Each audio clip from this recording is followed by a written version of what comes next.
नमस्कार दोस्तों। आज का हमारा बहुत ही इम्पोर्टेंट टॉपिक है कि सोया हुआ घर या फिर सोया हुआ ग्रह। देखिए, इसकी बहुत ही इम्पोर्टेंस होती है कि अगर मान लीजिए कुंडली में कोई भी घर या फिर खाना अगर सोया हो तो उससे संबंधित जो है रिजल्ट मिलने में आपको काफ़ी दिक्कतें होती हैं। कई दफ़े जो होता है, मान लीजिए करियर का घर ही आपका सोया हुआ है या उसमें कोई ग्रह ऐसा बैठा हुआ है जो सोया हुआ है, तो आपको करियर संबंधी दिक्कतें आएंगी। और अगर किसी कुंडली में देखें, कई बार ऐसा होता है कि किस्मत के ग्रह यानी कि जो उत्तम कंडीशन में हो अगर वही सोए होते हैं तो ऐसा ही होता है कि इंसान की किस्मत ही सोई हुई है, उसे जगाने वाला कोई ग्रह नहीं होता है। तब ऐसे केस में जो है इंसान के साथ कई तरह की दिक्कतें आती हैं। इंसान अपनी किस्मत और भाग्य संबंधी चीज़ों में कई बार पीछे ही रह जाता है। उससे उसकी मेहनत तो बहुत होती है लाइफ में। कई बार जो होता है कि इंसान पूरी कैपेबिलिटी रखता है, पूरी शौर्य के साथ काम करता है, पूरी मेहनत के साथ काम करता है, पर उसकी किस्मत जो है उसका साथ नहीं देती, क्योंकि किस्मत का ग्रह या फिर जो उत्तम ग्रह है उसकी कुंडली में वो सोया हुआ होता है। तो हम आज इस पोस्ट में समझेंगे कि ग्रह कैसे सोए हुए माने जाते हैं, क्योंकि ग्रहों का सोना और घरों का सोना जो है बहुत ही इम्पोर्टेंस रखता है हमारी लाइफ में, कि हमें जो है उस संबंधित ग्रह या उसके संबंधित जो है घर जो है उनके रिजल्ट हमको कैसे मिले। कई बार ये अगर ग्रह सोए होते हैं या घर सोए होते हैं तो इनको जगा भी हम सकते हैं, क्योंकि लाल किताब में ये दी गई हैं कि सुविधाएं कि हम इनको कैसे जगाएं। तो इसको हम पहले अभी पूरी पोस्ट में हम डिस्कस करेंगे कि कैसे ग्रह जगाया जाता है, कैसे घर को जगाया जाता है। उनके भी अलग अलग हमें उपाय करके उनके जरिए से हम उनको जगा सकते हैं। तो सबसे पहले हम समझें कि देखिए, पहले से लेके 6 घर तक जो होंगे, यानी कि अगर हम बात करें पहले और दूसरे घरों की, ये पहला घर हो गया, दूसरा, तीसरा, चौथा, पाँचवाँ, छठवां। अब ये जो घर होंगे, ये जो घर मैंने टिक किए हैं, ये आपको पहले घर के मानने हैं, क्योंकि ये पहले घर ही बताए गए हैं कुंडली में कि पहले घर होंगे। यानी कि 1 से लेके 6 तक ये पहले घर होंगे। फिर हम गिनेंगे यहाँ से 7, 8, 9, 10, 11, 12। अब कुंडली में हमें 2 तरह के घरों को मान के चलना होगा, यानी कि 1 से लेके 6 तक पहले घर, और जो हम 7 से लेके 12 तक वो जो होंगे वो दूसरे खाने यानी कि दूसरे घर कहलाए जाएंगे। अब ये हम जानते ही हैं कि पहला घर जो है दृष्टि रखता है 7वें पर, तीसरे की जो दृष्टि होती है वो 11वें पर और साथ में 9वें पर, ठीक है।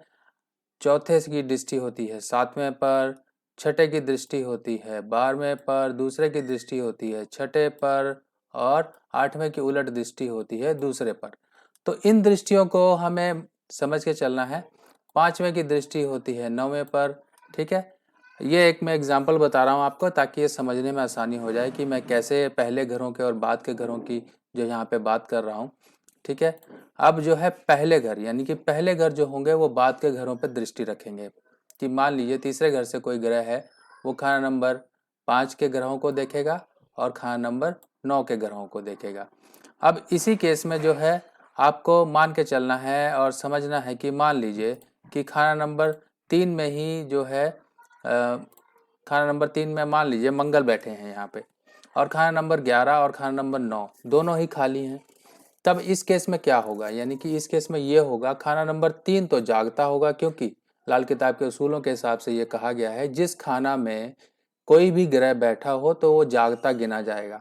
मसलन कि खाना नंबर 3 में जो मंगल अपने ही घर का है, तो यहाँ पर जो है खाना नंबर 3 जागता होगा। मगर इसके उलट जो है बाद के घरों की बात करें तो खाना नंबर 11 और खाना नंबर 9, ये जो है ये जो घर हैं ये सोते हुए होंगे, क्योंकि यहाँ पर जो दृष्टि संबंध बनेगा तभी स्थापित हो पाएगा जब इन घरों में कोई ग्रह हो। अब आप समझ लीजिए 11वां घर जो है आपकी लाइफ में आपकी मेहनत से मिलने वाला फल है, यानी कि वो फल जो कि आप किसी भी जीवन के रूप में आप लगाते हैं। जैसे कि आप करियर में मेहनत करते हैं, तो करियर में आपने इतनी मेहनत करी, आपको फल क्या मिला?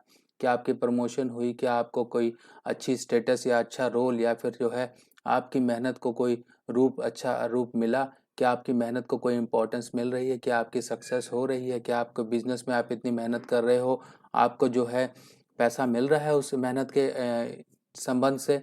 जितनी मेहनत कर रहे हो उसके हिसाब से आपकी कमाई हो पा रही है कि नहीं? क्या अब 9वें की बात करें, क्या आपका भाग्य साथ दे रहा है? क्या आपकी बोलचाल या आपके भाई बंधु या आपकी जो है ओवरऑल कम्युनिकेशन, ये सब आपका भाग्य साथ दे रहा है इसके साथ? आप जो है आपका कोई भाई बंधु ही हैं, भाई बंधु ही कई बार नुकसान करते हैं, भाई बंधु ही बहुत सारी दिक्कतें प्रॉब्लम करते हैं। आपकी बोलचाल ऐसी होती है जो कि कई बार आप किसी के साथ बात करते हैं तो आपकी कोई बिजनेस डील नहीं पूरी हो पाती, यानी कि आपकी जो बोलचाल है वो कहीं ना कहीं प्रभावित है, क्योंकि आपका भाग्य स्थान सोया हुआ है।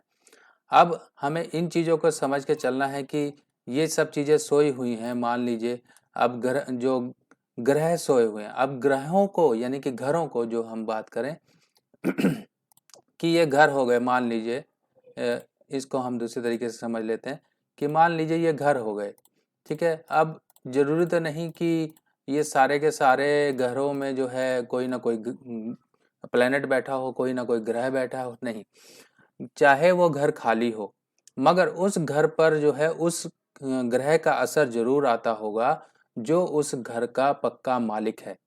तो मालिक की बात करें, मान लीजिए पहले घर पे हम बात करें, यहाँ पर जो है मंगल का असर आएगा, यहाँ पे सूर्य का असर आएगा। 5वें की बात करें, यहाँ पे सूर्य का असर आएगा। 9वें की बात करें तो यहाँ पर बृहस्पति का असर आएगा। अभी इन सब चीज़ों को मद्देनजर रखते हुए हमें चीज़ों को एनालाइज करना है, कैसे हमें समझना है कि जो है कैसे घर को जगाया जाए और कैसे इसकी इम्पोर्टेंस है। तो अब ये समझ लीजिए कि अब हम इसको थोड़ा, मैं आपको लाल किताब की जो पन्नों पे लिखी हुई हैं चीज़ें उनके बारे में बताता हूँ, ताकि आपको चीज़ें और ज़्यादा आसानी से क्लियर हो जाएं और आप इनको बेहतर तरीके से समझ सको, ठीक है।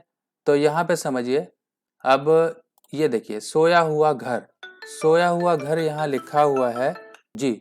तो ये पेज नंबर 96 यानी कि वॉल्यूम 1 के 1952 के वॉल्यूम 1 के 96 पेज नंबर पर ये शुरू हो रहा है। सोया हुआ घर से लेके 96 से लेके 98 पेज नंबर तक, ठीक है। तो 1952 के जो वॉल्यूम्स हैं उनमें आप ये चीज़ पढ़ सकते हैं और फर्दर इसके बारे में और भी ज़्यादा जान सकते हैं। मैं यहाँ आपको एक बार जो है इसका ओवरव्यू बता देता हूँ। जिस घर में कोई ग्रह ना हो या जिस घर पर किसी ग्रह की दृष्टि ना पड़ती हो, इस लाइन को समझिए कि जिस घर में कोई ग्रह ना हो या उस घर पर किसी की दृष्टि ना पड़ती हो, वह घर होगा वह सोया हुआ होगा। अब सोया हुआ होगा यानी कि उस ग्रह पर किसी की दृष्टि ना हो या उस घर में कोई जो है कोई भी ग्रह ना हो यानी कि प्लेनेट ना हो, तो वो ग्रह सोया हुआ होगा। यानी कि उससे संबंधित चीज़ें आपकी लाइफ में कहीं ना कहीं नदारद होंगी। आप उन ग्रह या घर से संबंधित चीज़ों के लिए आप बहुत ज़्यादा सेक्रीफाइस कर रहे होंगे। अब सोया हुआ ग्रह यानी कि यहाँ पे प्लेनेट की बात की जा रही है। मान लीजिए कि यहाँ पर पहले घरों की, अब पहले घर आप समझ ही चुके हैं 1 से लेकर 6 तक, कि मान लीजिए 4 जो है पहले घरों का है और खाना नंबर 10 जो है बाद के घरों का है। अब जो है खाना नंबर 4 से जो दृष्टि है वो खाना नंबर 10 पर पड़ेगी, क्योंकि ये पहले घरों का है तो दृष्टि बाद के घरों पर जा रही है, यानी कि बाद का घर जो होगा 10वां घर होगा। तो खाना नंबर 4 में अगर कोई ग्रह नहीं है और खाना नंबर 10 में जो है यहाँ पे मान लीजिए शनि ही है, ठीक है, खाना नंबर 10 में शनि है। तो अब क्या होगा, यानी कि शनि पर किसी भी ग्रह की दृष्टि नहीं है और शनि यहाँ पे सोए हुए हैं। खाना नंबर 10 जो है यहाँ पर खाना नंबर 10 के संबंधी, यानी कि शनि जरूर खाना नंबर 10 में बैठ के उस घर को जगा रहे हैं, पर यहाँ पर खाना नंबर 10 से कोई खाना नंबर 4 से कोई सपोर्ट नहीं है, क्योंकि खाना नंबर 4 पे जो है वो दृष्टि नहीं जा पा रही है, वो संबंध स्थापित नहीं हो पा रहा है। तो खाना नंबर 4 को हमें इस केस में जगाना होगा। और अब हम इन ग्रहों को और घरों को कैसे जगाते हैं इसके बारे में भी हम समझेंगे। तो सबसे पहले यहाँ पे हम समझ लेते हैं सोया हुआ ग्रह। अब सोया हुआ ग्रह जो हमने समझा कि खाना नंबर, जिस ग्रह की दृष्टि में मुकाबला पर कोई ग्रह ना हो, इस लाइन को समझिए। मैंने आपको यहाँ से थोड़ा इजी हो जाएगा समझना आपको, ठीक है। जिस ग्रह की दृष्टि में मुकाबला पर कोई ग्रह ना हो, वह ग्रह खुद ही जो कि पहले घरों का हो सोया हुआ होगा। अब यहाँ पे पहले घरों का मतलब यही हुआ खाना नंबर 1 से 6 के घरों में वो बैठा हुआ है और उसके मुकाबले पर यानी कि बाद के घरों में कोई ग्रह नहीं है, तब वो ग्रह सोया हुआ होगा।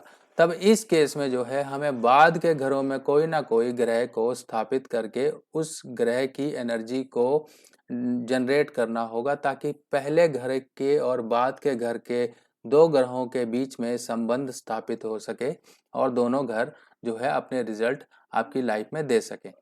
अब खाना नंबर 1 से 6 जैसे आप समझ चुके हैं कि ये पहले घर हैं, खाना नंबर 7 से 12 बाद की तरफ के घर हैं, ठीक है। अब इसी तरीके से जो है हमें इन सभी घरों को लेना है। हम पहले घरों को और बाद के घरों को समझ लेंगे तो हमारी चीज़ें और ज़्यादा आसान हो जाएगी, ताकि हम चीज़ों को एनालाइज कर सकें। अब मानी गई है अगर पहली तरफ कोई ग्रह ना हो, पहली तरफ जैसे कोई ग्रह नहीं है, फोर्थ हाउस में मान लीजिए कोई ग्रह नहीं है, तो बाद के घरों के घर जो बाद के घरों में जो बैठे होंगे वो सोए हुए होंगे, ठीक है। चाहे वो एक ग्रह बैठा हो, चाहे वो 4 ग्रह बैठे हो, यहाँ पर जो है सोई हुई हालत हो जाएगी, ठीक है। हर हालत में सोए हुए होंगे और ऐसे ग्रह का असर बाद के घर में नहीं जा सकता। ग्रह बैठा होने वाला घर, जैसा कि मैं बता चुका हूँ कि जिस घर में कोई ग्रह बैठा है वो तो जागता होगा, पर उससे संबंधित सामने वाला घर सोया हुआ होगा, ठीक है। तो हम इन सब चीज़ों को समझ के ही आगे हम समझेंगे कि कैसे ग्रहों को जगाया जाता है, क्योंकि ग्रहों को जगाना भी बहुत ज़रूरी है। अब हम समझते हैं कि कौन से खाने को जगाने के लिए हमें किस जो है ग्रह की मदद लेनी पड़ती है। अब ये बहुत ही इम्पोर्टेंट है कि हमें ग्रहों की मदद भी लेनी है और खाने को जगाने के लिए। मान लीजिए पहला घर सोया है, ठीक है। पहला घर आपका सोया यानी कि आपका लगन ही सोया हुआ है। लगन सोया हुआ है यानी कि आपका ड्राइवर ऐसा है लाइफ का जो गाड़ी का जो सोया हुआ है, तो आपकी लाइफ कहाँ जाएगी। यानी कि कोई भी गाइडेंस नहीं होगी, कोई भी एक मोटिव नहीं होगा, कोई भी फोकस रोल नहीं होगा, जिस वजह से आपको पहले खाना को जगाना पड़ेगा। पहले खाना में अगर कोई ग्रह नहीं है और सातवें खाने में मान लीजिए सातवें खाने में कोई ग्रह बैठा हुआ है, तो वो सोया हुआ कहलाएगा। क्यों? क्योंकि पहले घर में कोई ग्रह नहीं है और सातवें घर में अकेला बैठा ग्रह क्या करेगा। इसलिए संबंध स्थापित करना पड़ता है, हमें पहले घर में कोई ऐसे ग्रह को स्थापित करना पड़ता है जो सातवें घर का दोस्त हो। मान लीजिए सातवें घर में शनि ही बैठे हैं, तो आप शनि को जगाने के लिए क्या करेंगे? शनि को जगाने के लिए पहले घर में क्या लाएंगे? क्या आप सूर्य को लेके आएंगे? नहीं, यहाँ पर चीजें ट्विस्ट कर जाती हैं। यहाँ पे चीजों का आपको ध्यान रखना पड़ता है कि शनि को जगाने के लिए हमें जो है उससे संबंधित उसके दोस्त संबंधित ग्रहों को जगाना पड़ता है। मान लीजिए शनि सातवें में ही है, तो हम जनरली जो उपाय कहते हैं वो 7 जो है काले सुरमे के टुकड़े जमीन में दबाने के लिए बोलते हैं। सातवां घर जो जमीन है, कच्ची जमीन है, वहां पर जो है हम सातवें घर में शनि को जगाने के लिए करते हैं। पहले घर को जगाने के लिए हम बृहस्पति की मदद भी ले सकते हैं इस केस में, क्योंकि यहाँ पे शनि है और मंगल शनि की जो है दृष्टियों से हमें बचाव करना है, तो हम पहले घर को बृहस्पति यानी कि 43 डेज माथे पे तिलक लगाने के लिए बोला जाता है, गले में जो है पीला धागा डालने के लिए बोला जाता है। इन चीज़ों का हम करके छोटे छोटे उपायों से उन घर में उस घर से संबंधित ग्रह को और घर को दोनों को जगा सकते हैं।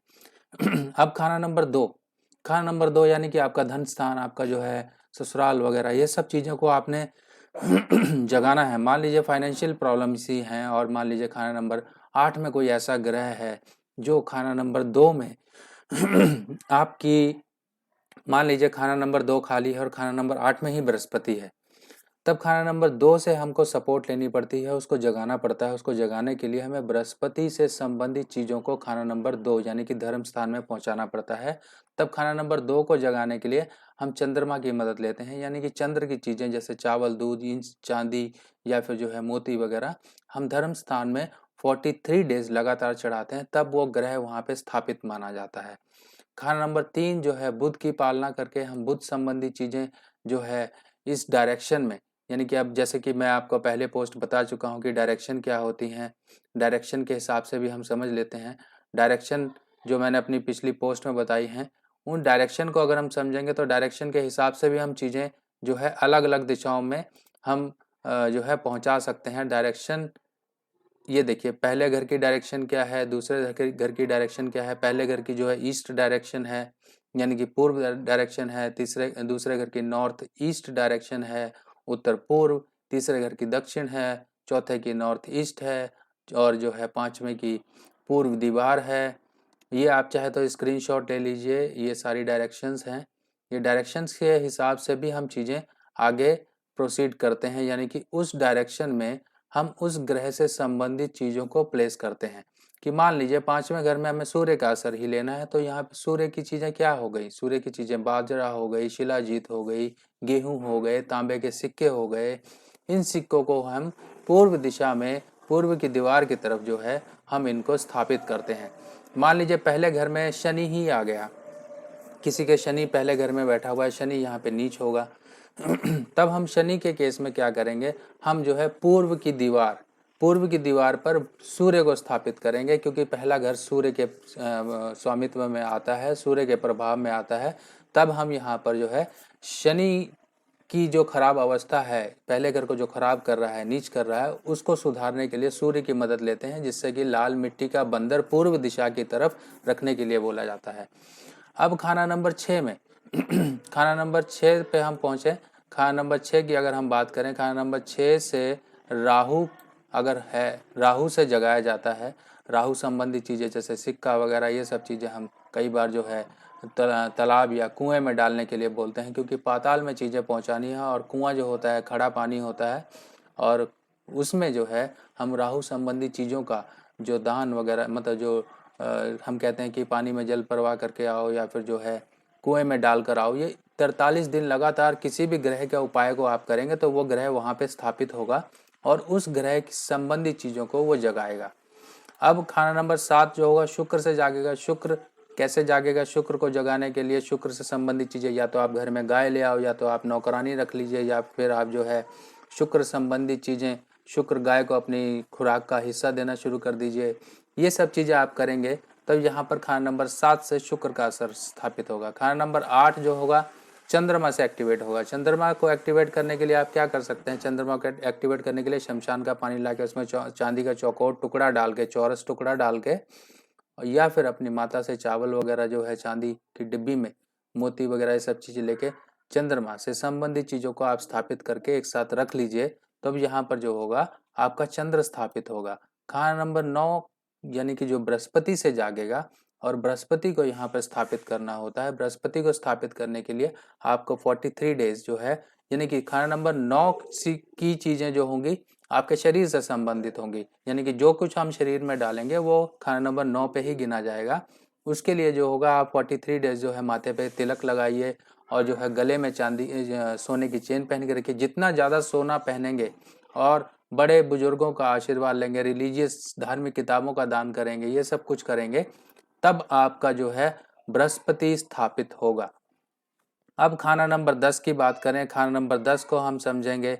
खाना नंबर 10 जो है वो शुक्र, खाना नंबर 10 जो है शनिचर से जो होगा वो आपका जागेगा। अब खाना नंबर 10 शनिचर से जागेगा। शनिचर से जगाने के लिए आप क्या कर सकते हैं, जनरली शनिचर से जागने के लिए खाना नंबर 10 संबंधित चीज़ें, यानी कि पिता को आप शनि की खुराक दें, पिता संबंधी जो हैं लोग उनको शनि संबंधी चीज़ों को आप दान करें। तो आप 43 डेज जब ये चीज़ें करेंगे तब आपका शनि यहाँ पे स्थापित होगा। खाना नंबर 11 का सेम उपाय होगा, आपको बृहस्पति की पालना करनी है। बृहस्पति यानी कि जितना घर में सोना इकट्ठा करोगे, जितना अपने ऊपर सोना पहनोगे, बृहस्पति आपका बलवान होगा। खाना नंबर 12 जो है केतु, केतु यानी कि चारपाई, पलंग, या फिर जो है काला सफ़ेद कंबल, या फिर कुत्ता। अब यहाँ पर कुत्ता भी पाला जा सकता है, जिससे कि खाना नंबर 12 का आपका केतु एक्टिवेट होगा। अब मान लीजिए खाना नंबर 9 में हमने बृहस्पति की बात की, खाना नंबर 9 का अगर मान लीजिए कहीं से संबंध ही नहीं बन रहा है, तीसरे से कोई संबंध नहीं बन रहा है, 5वें से कोई संबंध नहीं बन रहा है, और खाना नंबर 9 में अकेला बैठा हुआ ग्रह है, तो खाना नंबर 9 को जगाने के लिए हमें जो है उससे संबंधित उसके दोस्तों को खाना नंबर 3, खाना नंबर 5 में जो है, और खाना नंबर 1 में, इन सब घरों में हमको उसके दोस्त से संबंधित ग्रहों को स्थापित करना होगा। हम जो उपाय करते हैं, हम जो रेमेडीज बताते हैं, उन सब की रेमेडीज को आपस में मिला जुला के और दूसरे ग्रहों की दृष्टियों को समझ के ही जो है उपाय या किसी घर को जगाने की बात करते हैं। यहाँ पर जो है कंसेप्ट काफ़ी बड़ा है। यहाँ पे मैंने इन शॉर्ट आपको चीज़ें बताई हैं, और कैसे जगाया जाता है उनको आपको बताया गया है। मान लीजिए किसी के करियर में ही इशू आ रहे हैं और खाना नंबर 4 में कोई ग्रह नहीं है, तब हमें खाना नंबर 10 को एक्टिवेट करने की जरूरत पड़ती है। खाना नंबर 10 को खाना नंबर 4 से मदद मिलती है। मान लीजिए खाना नंबर 10 में बृहस्पति ही है और बृहस्पति यहाँ पे नीच का है, तब हम क्या करेंगे?